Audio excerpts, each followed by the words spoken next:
Welcome to this 7th lecture in logic.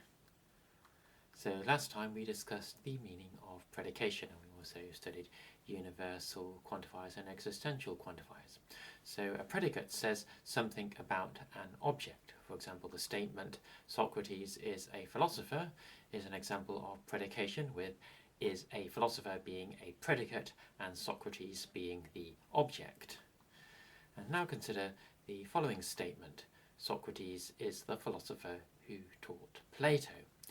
Now here is the philosopher who taught Plato is not simply saying something about Socrates, but it also identifies Socrates. So it would be equally true to say the philosopher who taught Plato is Socrates. However, it would not usually be true to say a philosopher is Socrates. It would be rather sort of an abuse of grammar to say that this is true. So in order to extend predicate logic to deal with identity, we use the equals symbol to represent the is of identity. So if we let S stand for Socrates and T stand for the philosopher who taught Plato, then we can represent the atomic statement Socrates is the philosopher who taught Plato as S equals T. And the statement the philosopher who taught Plato is Socrates as the statement T equals S. So the identity symbol equals can appear in symbolic statements in much the same way as predicates can. So for example, we could have for all x, for all y, fx and fy implies x equals y. And so this statement is saying that if some object has a property f, then this must be the only object that has this property. So to handle identity in proofs, we need two simple rules. So the first rule is the rule of identity introduction, which we write equals I, and the second rule is the rule of identity elimination, which is equals E. So to look at identity introduction, let's consider an example just to see this in practice. So if we have the premise FA, so F being predicated of A, then from this we can conclude that there exists X such as X equals A and F of X holds. So we need a rule in order for us to be able to prove statements such as this. So let's have our table here with the premise FA as the first line.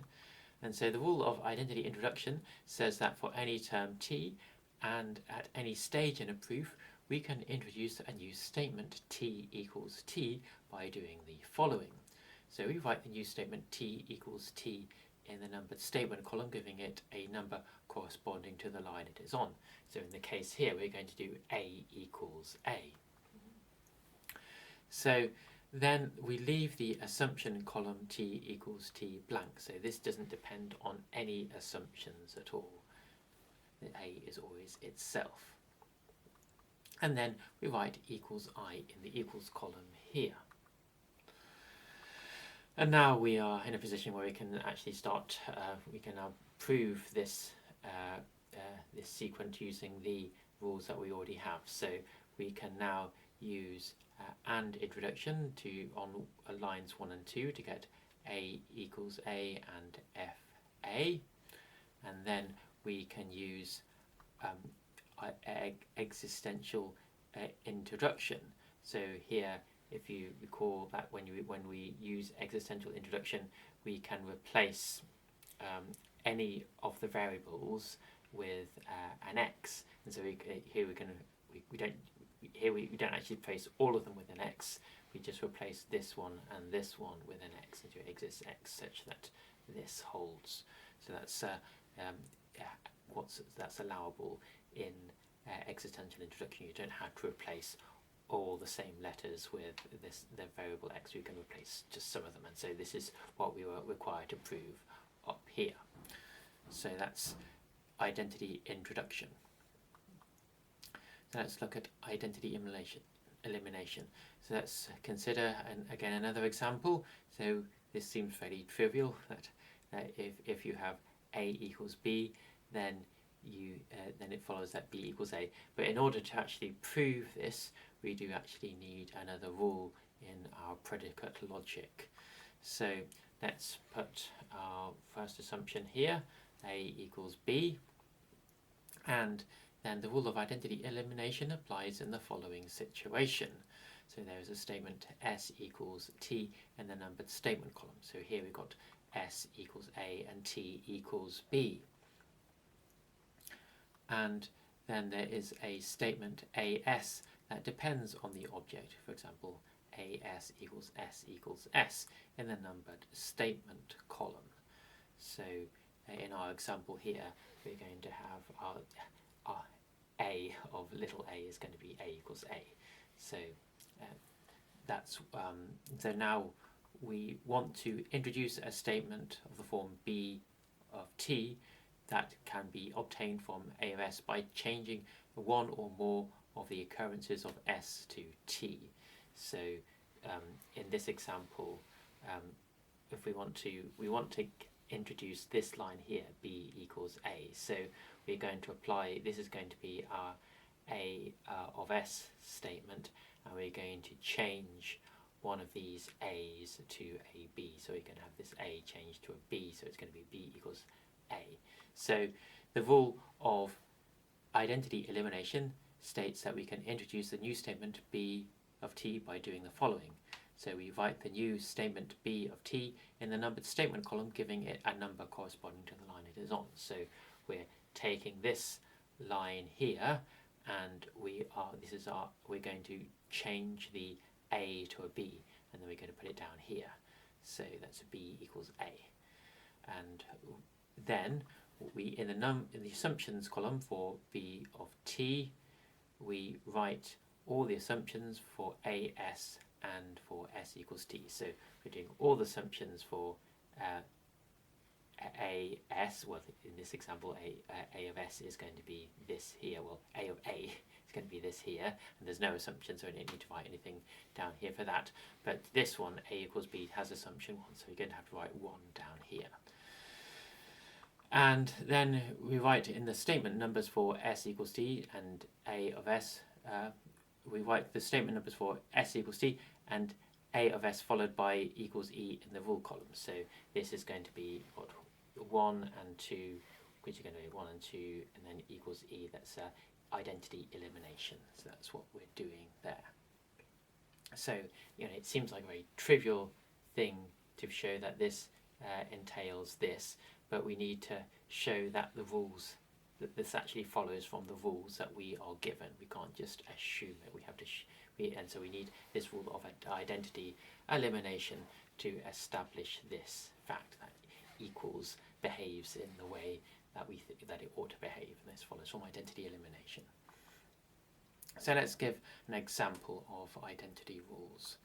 So consider the argument only Smith and the guard at the gate knew the password, and someone who knew the password stole the gun. So either Smith or the guard at the gate stole the gun.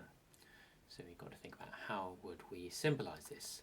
So we can symbolize this argument using the proper names S standing for Smith and G standing for the guard at the gate. And we can symbolize the predicates, so having K for knowing the password and S for having stolen the gun. And then we can use this notation to symbolize the argument as follows. So this would be the first premise here. So for all X, so if X knows the password, so it's basically saying then either X is Smith or X is the guard. That's basically what that is saying. I mean, strictly speaking, in normal English language, this would have existential import. This doesn't have existential import. It might turn out that nobody knows the password, according to this statement. But it doesn't really matter in this argument here, because for when you symbolize the second premise, this does actually say that there is someone who knows the password. So someone who knows the password stole the gun. So we're saying that someone does actually know the password and stole the gun. So that's how we just symbolize the second premise. And then in the conclusion, you said therefore SS or SG. So either S stole the gun, or the Smith stole the gun, or the guard at the gate stole the gun. And now we can prove this using all the rules that we've discussed so far. So we asked to show this sequent here, and so we begin by drawing our table as usual with the two assumptions at the top, and then we can use we're going to use existential quantifier elimination. So that's why we're assuming this here, because you have it based on this line here. When you see the, just as when we're doing OR elimination, we assume one of the disjuncts in existential elimination. You start that proof by assuming the statement that you're quantifying over. So now we can do AND elimination to get to KA, and then we can use universal quantifier elimination on line 1 to get this implication based on line 1, and now we can use doing modus ponens ponens on lines 4 and 5 to get A equals S or A equals G. And now this, when we see something like this, this is obviously an example where we want to use OR elimination. But first we're going to just assume, so we're going to use get SA from AND elimination, because we're going to need this in our proof. And so now we can start using, because we're going to do OR elimination, we're going to assume this first disjunct here, so we're going to have A equals S as an assumption, and then we can use equals identity elimination to get SS from line 7, line 7 and line 8, and then we can use OR introduction to get the SS or SG, which is kind of what we want to get eventually, but we need to make sure that it only depends on the first two assumptions, the first two premises. So we're not done yet. So, but now we can assume the second disjunct of line 6. So A equals G, and in similar fashion on using line 7, now we can get SG using identity elimination, and now we can use identity or introduction to get SS or SG again. And so now we can use OR elimination to get SS or SG based on just premises 1 and 3. And then finally we can use existential quantifier elimination to get SS or SG based on lines 2, 3 and 14. So let's consider another example. So in the last example we let G stand for the guard at the gate, but we didn't need to consider the identifying description is a guard at the gate as a predicate in the argument. But sometimes we do need to take account of the identifying description in an argument. So for example, consider the following. So the author of the Iliad wrote the Odyssey, and then concluding from that, so someone wrote both the Iliad and the Odyssey. So if we let I be the predicate wrote the Iliad and O be the predicate wrote the Odyssey, then we would have to symbolize conclusion 2 as there exists X such that IX and OX. There exists someone who wrote the Iliad and wrote the Odyssey. So that's basically what the conclusion is saying. But in order to get a valid argument, you can't just use a premise as a premise the statement OA, where A stands for the author of the Iliad. So it's not like the previous example where we could just say G stands for the guard at the gate. We need to say a bit more, because this information is relevant to the conclusion. So rather we need to use the predicate I to identify the author of the Iliad as a unique person, which we then say wrote the Odyssey.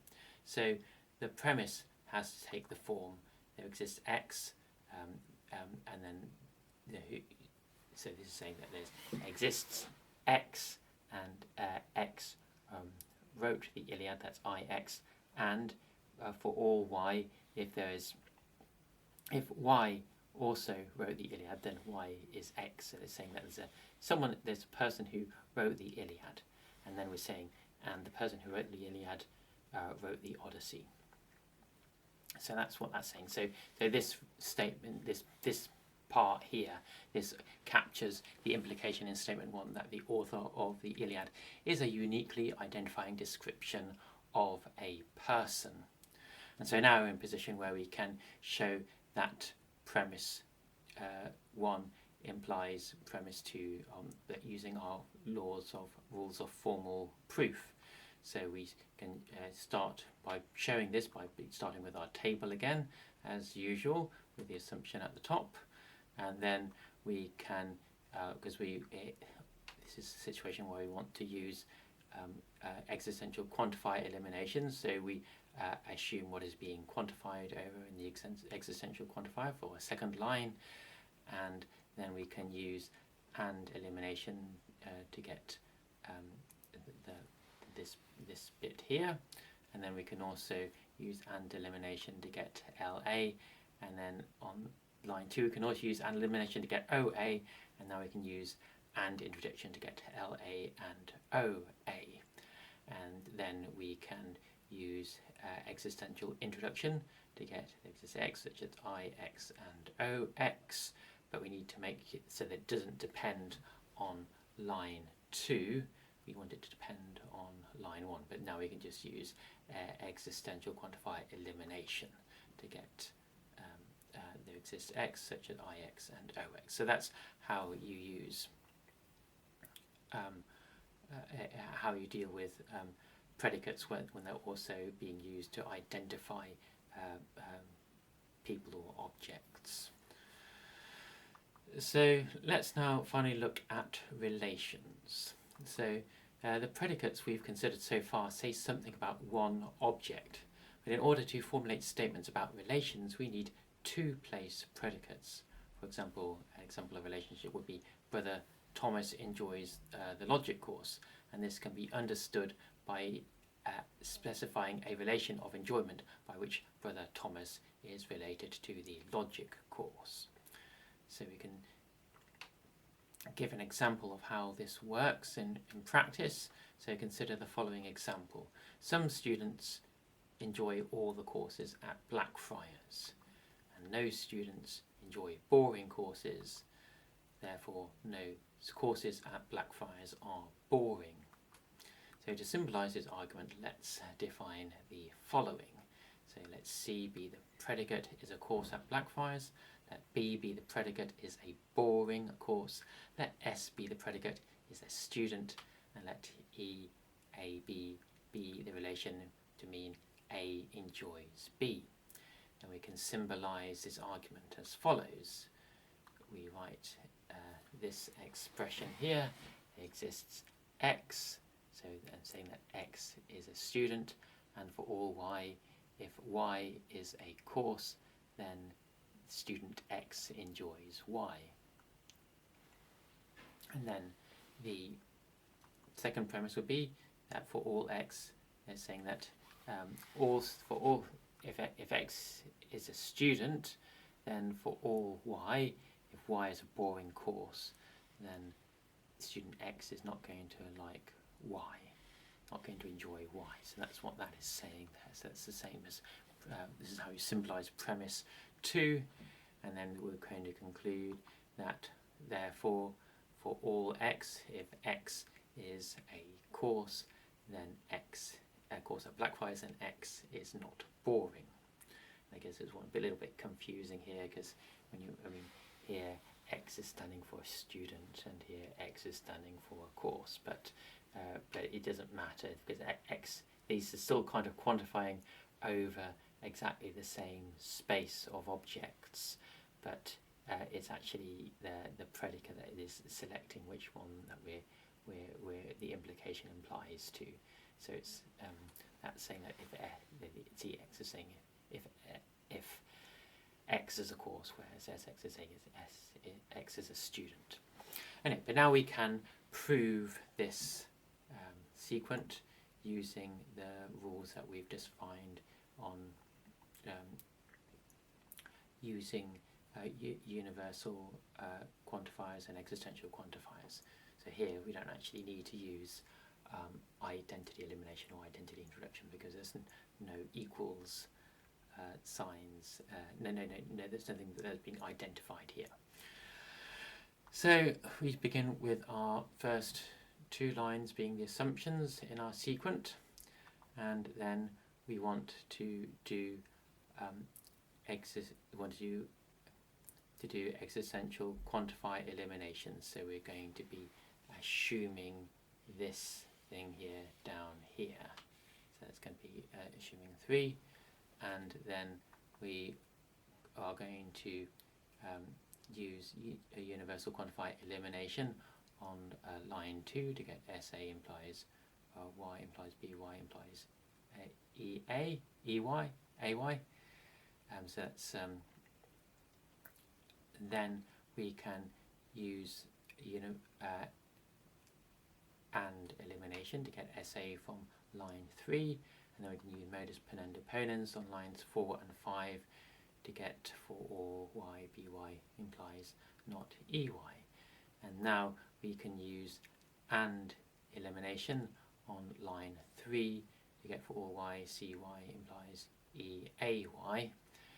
And then we can use universal quantify elimination on line 6 to get BN implies not EAN. So N can be absolutely anything we like. This is what we can do with universal quantify elimination. And we can do the same thing for line 7 to get CN implies AN. And now we can use the rule of contraposition to get on line 8 to get not. So that's on that's on line 8 to get not EA implies not BN. And then we can use double negation on line 10 to get EAN implies not BN. And now we can use a hypothetical syllogism on lines 9 and 11 to get CN implies not BN. And then we can use universal introduction on line 12 to get for all X, CX implies not BX, because none of the assumptions 2 and 3 involve N at all. And now we can use our existential quantifier elimination on lines 1, 3 and 13. So because 1 is the existential quantifier, 3 is the assumption where we assume what is being quantified over, and 13 here is the conclusion when we assume what is being quantified over. And so this means that we can get that this universal quantifier only depends on premises 1 and 2 by existential quantify elimination.